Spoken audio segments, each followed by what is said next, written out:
下一單咧就呢個大啦，大嘢啦，就係關極客灣事嘅。咁咧極客灣就係內地一個好出名嘅網紅啦，一個 review channel 啦。係啦，其實佢做嘅嘢就同 Wallace 成做差唔多。唔係佢哋勁好多，專業好亂講好多嘅係啦，即係超級專業。係啦，佢哋近排咧就發布咗條新片，就叫做手機遊戲性能大橫測、大橫評。呢個廠商作弊太瘋狂嘅一條片。係啦，咁咧就係佢哋自己銀荷包買咗好多部44部啊，買咗44部零售版嘅旗艦機。然之後咧就同呢個佢哋嗰啲叫媒體機做一個對比。就發現咧，除咗 iPhone 之外，原來大部分 Android 嘅廠商佢個媒體機嘅效能都係被 tune 到好過我哋唔好零售機。咁講啊，實際上佢個數據出嚟係我哋唔知有冇 tune 到嘅。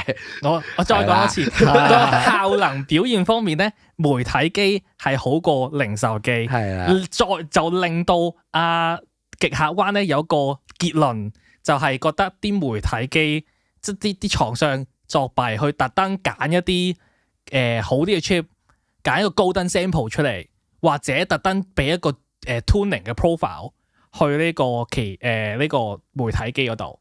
然之後咧呢條片出咗，毫無預警地突然之間喺 Bilibili 被下架。係啦，同埋下架得比較特別嘅，即係佢正常嗰啲影片都可能啲廠商話告你名譽權咁樣，咁你起碼係會有個官方會 system 有個官方流程要走。係啦，佢會同你講係話，因為邊間公司話你可能侵犯咗佢名譽權咁，所以下架。咁但係今次段片都冇，係啦，就咩都冇通知，突然之間冇咗。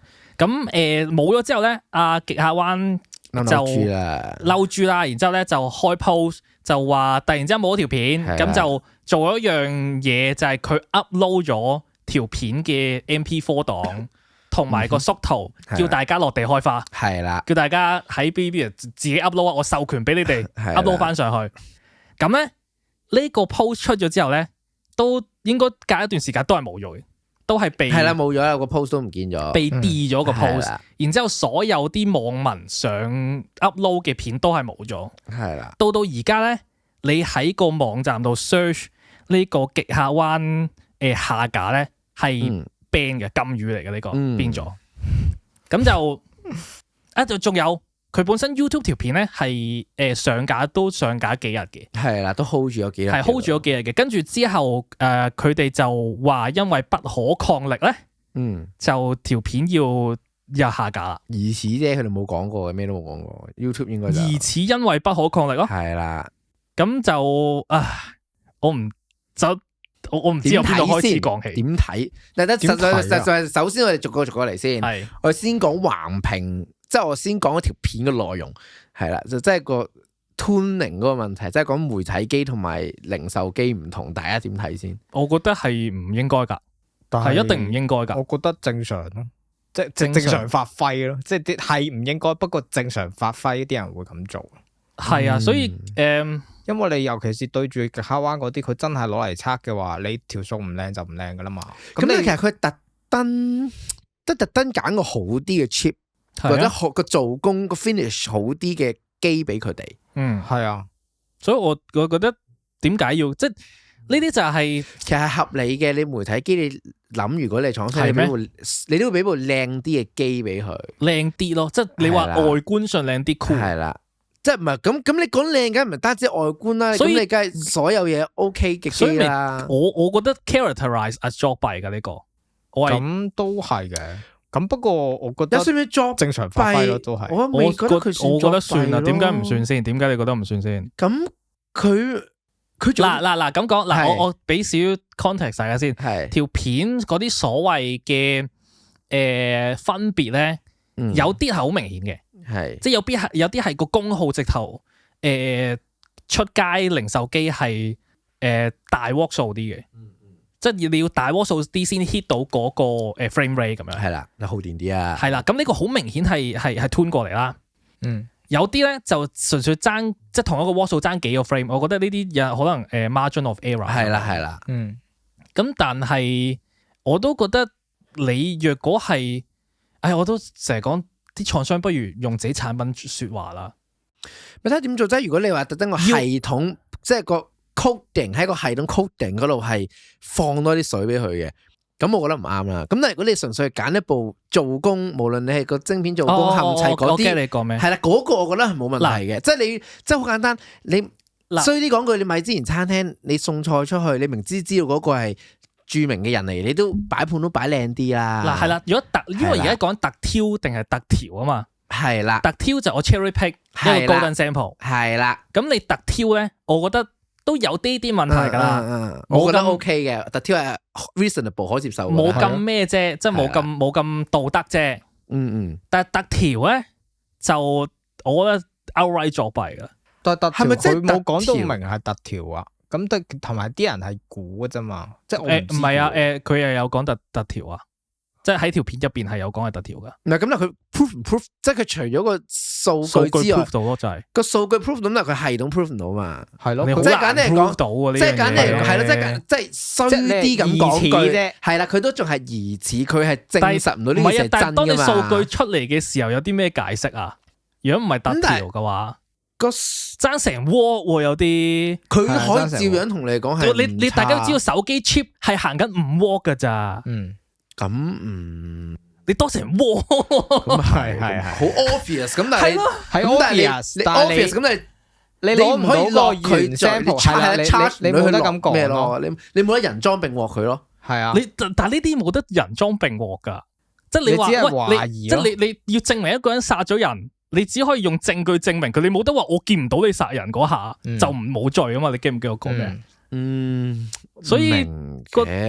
所以我都覺得，首先呢樣特調嘅嘢已經係好有問題啦。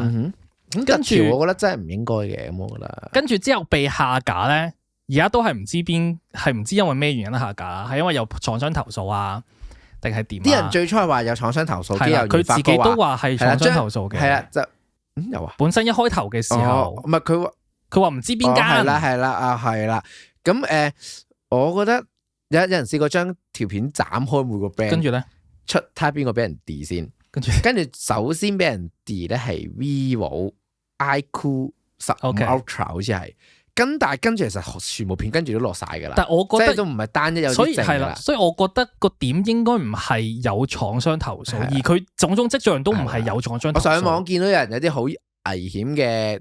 即係啲好嚴重嘅一個推測，係覺得係有強力部門嘅干預，而家係似係咁樣，係啦，係啊，咁但係個強力部門點解？因為佢有人話其實本身嘅內容係，但有兩個講法啦，有一個就唔係幾信嘅，即係啲人首先話點樣強，有啲人就話強力部門一開始已經干預，就話因為佢係條片。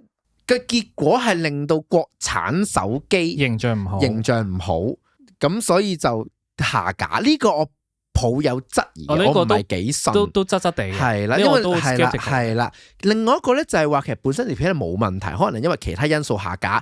But 之後個極客灣佢哋話條片我嬲得滯啦，我將條片我授權晒俾所有人，你哋全部人你自己中意 po 上去。我覺得呢一個行為警號 alarm 咗強力部門嘅人，係，我覺得係呢一下，係啦，因為呢個部門呢樣嘢簡單嚟講，4隻字可以講晒係咪？遍地開花，還奪於民，係啦，遍地開花。你香港地講遍地開花，而家都好危險，你諗下。咁所以佢大陸佢做呢樣遍地開花咧，就太雖然呢件事其實撳唔到個紅掣啦。咁樣雖然呢件事真係同危害安全咧係冇任何拉能，咁但係呢一個係啦，咁但係呢一個。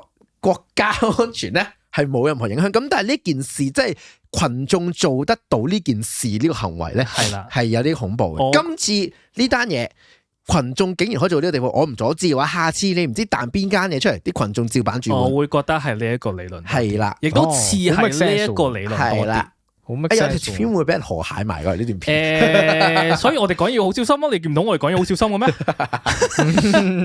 咩？我哋就冇話支唔支持邊一邊嘅嚇，就我哋唔評論係啦。我哋只係講翻件事同埋大家嘅一啲理論啫。係啦，咁就呢件事都冇。咁但係有啲人反而大陸嗰度見得出，有啲人就係以諷刺嘅心態去即係睇呢件事啦。但係點諷刺即係常態嚟㗎啦。即係其實有咩用？即係佢有啲就去到話，其實你 test 呢啲咁嘅咁極端嘅測試係冇用咧。同埋有啲人就話係其實呢件事已經係常態嚟啦，一定係調節版，一定係有啲分別，或者話或者一部機特挑同埋唔特挑不嬲都有分別㗎啦。Why so care？但係咁樣咯。啲博主我仲要係手機博主，我有見過嗰個 post 嘅，但係嗱咁講，我自己 personally 咧，我都覺得極客灣 test 嘅嘢係太唔係同用家會用到嘅嘢太相關嘅。呢個我都 buy 嘅，但係呢樣嘢應該俾觀眾去決定。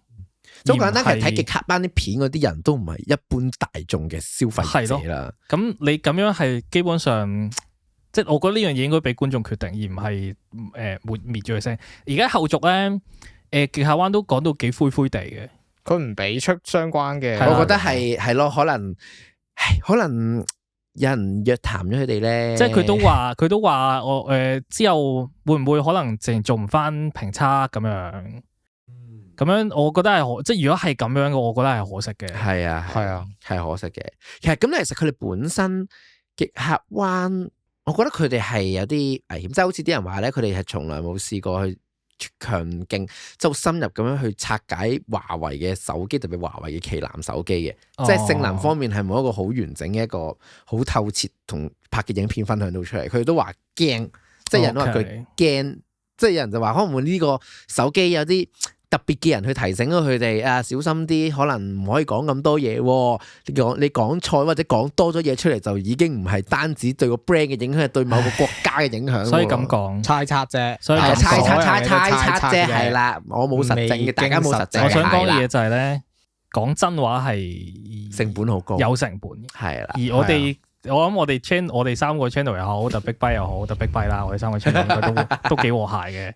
特 Big Byte 都應該係啲比較敢言嘅 channel， 所以大家多多支持啦 ，subscribe 啦，同埋記住 follow 埋我哋最新嘅。我哋好快講埋下一單啦。之前咧就華納要賣盤啦，咁咧最本身一路話會買嘅就係 Netflix 啦，傾好咗咁就係簽埋約㗎啦，係啦，公佈晒呢樣嗰樣，跟住突然之間殺出個程咬金咧，就係阿 Paramount 唔係 Paramount 咧就惡意收購，即係提出惡意收購，都唔算惡意？惡意競投咯，一定係㗎啦，都係嘅。咁佢就用個貴啲嘅價錢，咁就唔係淨係買佢啲影視產業啦，就買成間公司。係啦。咁而家咧最新 update 就係華納就宣布Paramount 個方案係好啲嘅方案。其實的確係好啲嘅，佢追加咗嗰種，佢好似每股而家係收30蚊美金，再加到31蚊美金。咁如果成事嘅話咧，其實我想講嘅點就係呢單唔係純粹係一單即係 streaming war 呢個串流戰爭嘅一個收購案，係Paramount 背後係Ellison Family 啦，即係美國一個好有錢嘅家族啊。咁佢就係非常之 pro Trump 嘅，都唔係 pro 同 Trump 基本上係 friend 過打 band 噶佢兩個。咁但係呢個華納旗下咧係有 CNN 嘅，係啦。咁 CNN 就係一個好 anti-Trump 嘅媒體即係中間偏左啦，總之都講到明嘅，其實都講到明，所以好似Ellison 佢哋個家族都講到明咧，會搞 CNN 啊，會改革 CNN。所以如果Trump 係表示支持，咁佢梗係支持啦。Trump 冇咁憎 CNN，係啊，所以佢哋就如果收購咗之後 CNN 好大機會被滅聲噶啦。因為近排Paramount 旗下 CBS 咧都瀨嘢噶，即係都有個爭議噶。就係佢其中一個 Late Night Show，本身請咗一個民主派嘅候選人上去做 interview，然之後 CBS 啲律師就同佢講話，喂，我哋因為美國有一個叫 Equal Time Rule 啊嘛，咁你話如果你係 public 嘅即係電視台咧，你請咗一個民主派咧，你就要請翻一個共和黨嘅人上去，係。咁 Late Night 咧一路都係被視為新聞嘅 news 嘅，咁所以就係豁免咗呢條條例。突然之間 CBS 同埋 FCC 個director Brandon Carr 咧就話Late Night 唔係 exempt from 呢件事嘅，即係佢話要搞呢個 Late Night show。然之後跟住佢成個 show 就冇播到呢一個哇，咁佢所以如果佢哋成功收購嘅話，CNN 就都凶多吉少噶啦。係啦，肯定啦。我完全覺得呢個 Netflix 走係啱，Netflix 啱係走，佢志在必得噶。我覺得其實完全覺得美國條路行緊係好想行另一個國家嘅道路，都似啊，另一民粹嘅民粹嗰陣時，民粹嘅咩咯 fascism 嘅時候。anyway 我講太多啦。又拉個政治，我哋唔講政治嘢噶。係啊，我哋唔講政治嘢。不過呢個都係同一個 story 嘅，就係你講真話係有成本，係啊，係好高成本。